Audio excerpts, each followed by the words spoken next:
Madame, Monsieur, bonjour et bienvenue dans cette édition du journal. En voici les grandes articulations.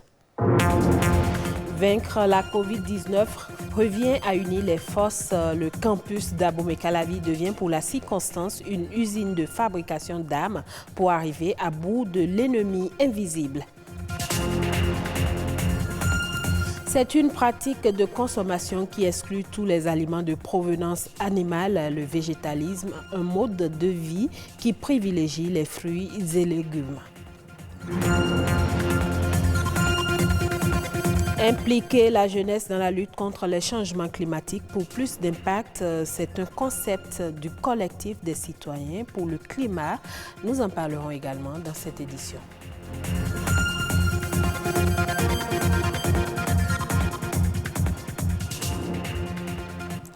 Nul ne veut rester en marge dans la lutte contre la Covid-19. De plus en plus d'âmes sont mises sur pied par les Béninois. Au haut lieu du savoir, une artillerie est également mise sur pied.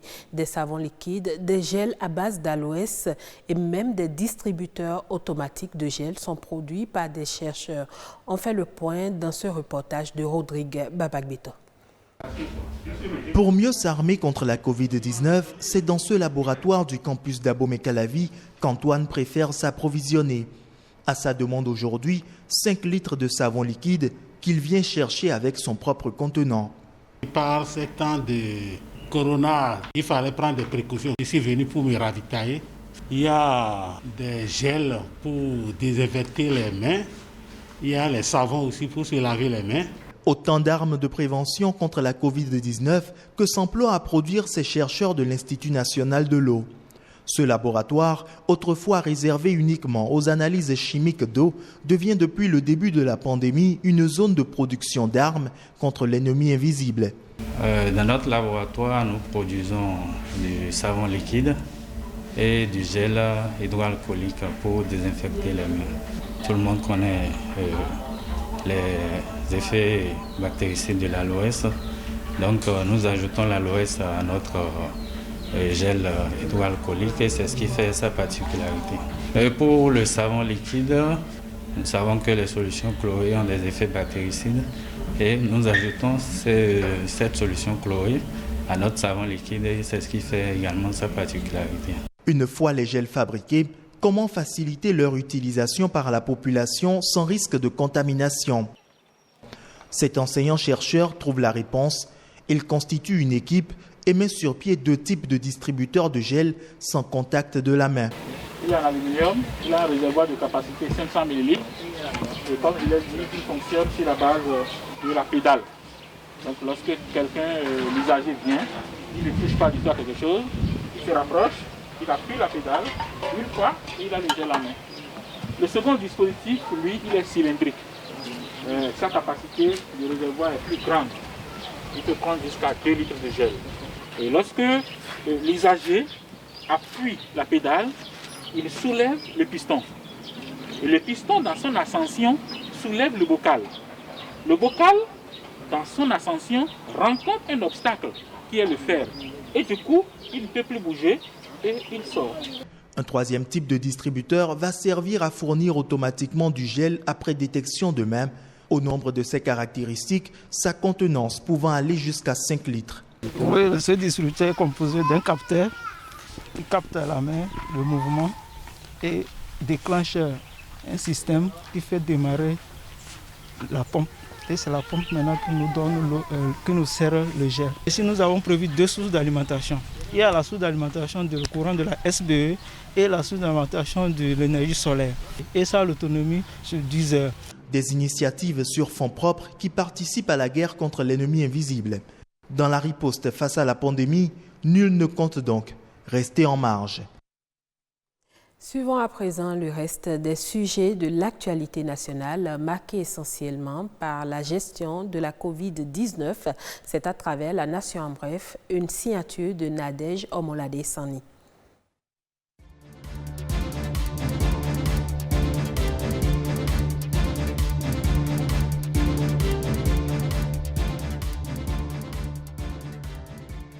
Il n'y a aucun doute sur la fiabilité des tests de diagnostic du Covid-19 effectués au Bénin. Le ministre de la Santé, Benjamin Hunkpati, vient ainsi apporter un démenti formel sur un élément audio qui circule sur les réseaux sociaux faisant état de ce que les kits de dépistage acquis par le gouvernement sont contaminés. À en croire le ministre de la Santé, Benjamin Hunkpati, aucun gouvernement ne prend de risque avec son peuple.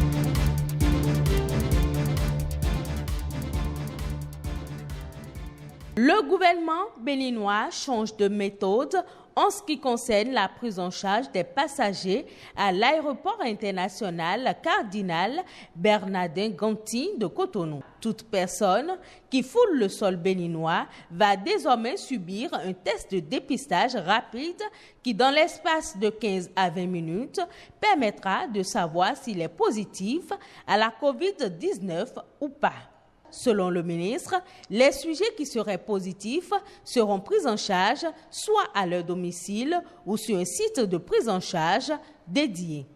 Quant aux passagers qui seront déclarés négatifs, ils seront prélevés pour la recherche du génome viral par la PCR et seront invités à rester chez eux tout en respectant les mesures barrières. Le ministre a par ailleurs précisé que 48 heures après, ces derniers seront convoqués sur un site où le résultat de la PCR leur sera communiqué. Si le sujet est positif, il bénéficiera d'une prise en charge adéquate. Mais s'il est négatif, il va pouvoir retourner chez lui et revenir 14 jours après pour le dernier test qui va permettre de certifier qu'il n'y a pas péril en la demeure. 13 enseignants sur 900 testés sont porteurs du Covid-19 dans le département du Borgou. Pris en charge par l'État, ils sont déjà sous traitement. Et si les enseignants connaissent désormais leur état sérologique, les apprenants ignorent s'ils sont porteurs du virus ou non.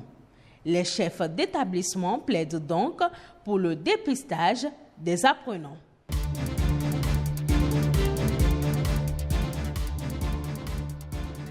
Les ministres en charge de l'éducation répondent favorablement aux 6 centrales et confédérations syndicales ayant demandé une audience pour présenter leurs suggestions et apports dans le cadre de la reprise des activités pédagogiques. Par une correspondance, en date du lundi 11 mai 2020, le ministre des Enseignements maternels et primaires, Salimane Karimou, au nom de ses collègues, invite les partenaires sociaux à une séance de travail le jeudi 14 mai 2020.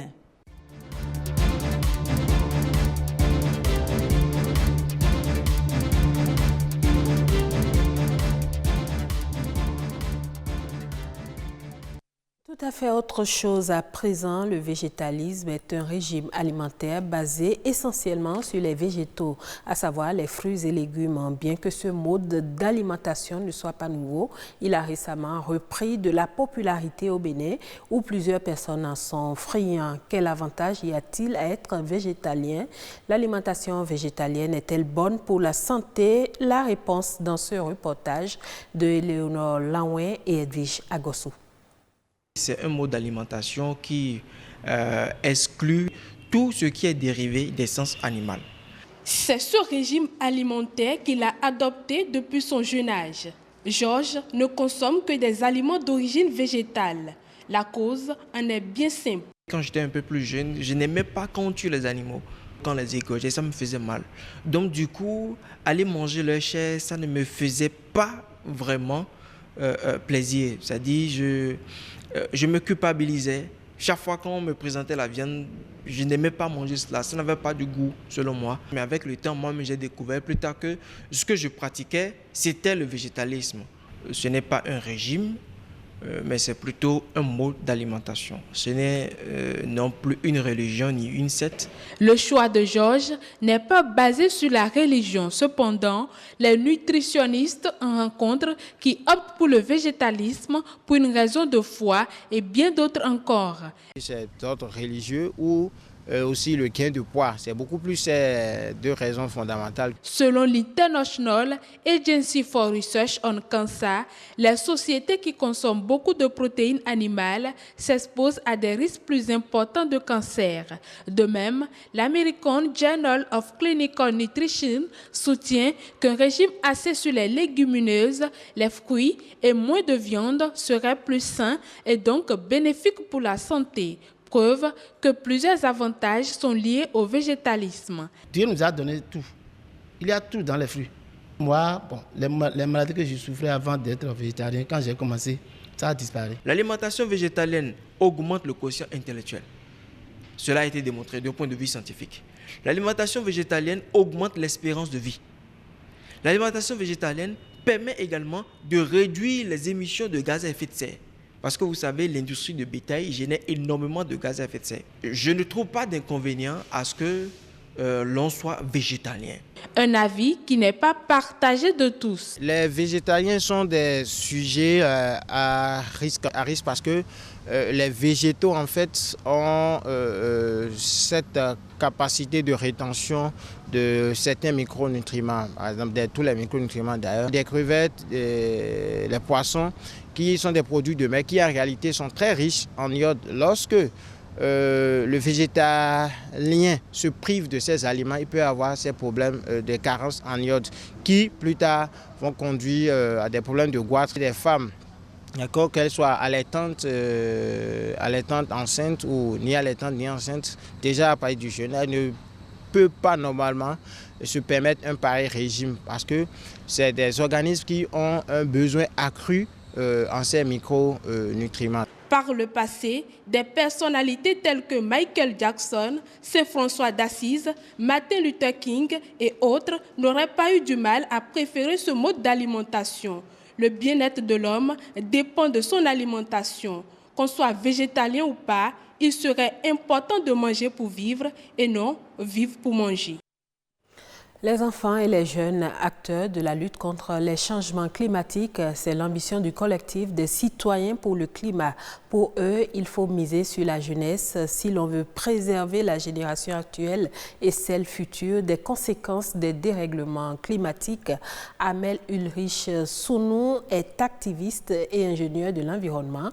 Il nous parle de cette initiative au micro de César Achadé et Rebecca Adjinako. La jeunesse aujourd'hui est au cœur de tout. Vous savez, tout le développement passe par la jeunesse, les politiques ça passe par la jeunesse. Les problèmes que nous vivons aujourd'hui au niveau de l'environnement, c'est plus les jeunes qui subissent.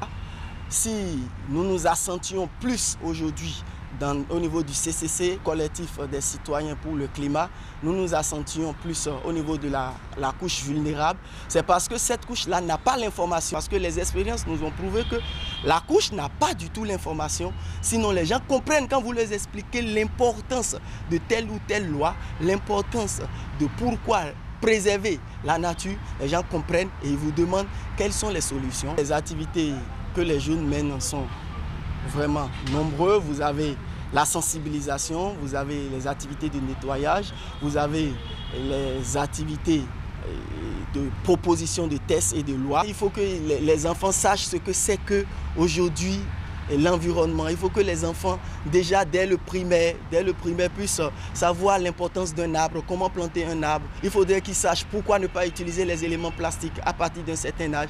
Qu'est-ce qu'il faut faire? Pourquoi le vert? Pourquoi il faut avoir un environnement vert? Il faut qu'on intègre cette thématique-là au niveau des enfants. Parce que l'avenir, c'est l'enfant. Si peut-être nous, on avait été conscientisés par rapport aux conséquences de nos actes, des activités anthropiques sur le développement, aujourd'hui, peut-être qu'on n'aura pas tous les problèmes que nous avons aujourd'hui au niveau de la jeunesse. S'il y a les moyens et qu'on constate qu'en allant vers la terre, en allant vers l'agriculture et en maîtrisant l'agriculture, puisque nous parlons de changement climatique, ça impacte l'agriculture aussi. Si on maîtrise tous ces aspects et qu'on peut produire avec de bons rendements, je pense que même la jeunesse ira facilement vers l'agriculture. Eh bien, ce sera tout pour cette édition du journal. Merci à vous tous de l'avoir suivi. Très bonne suite des programmes sur BB24.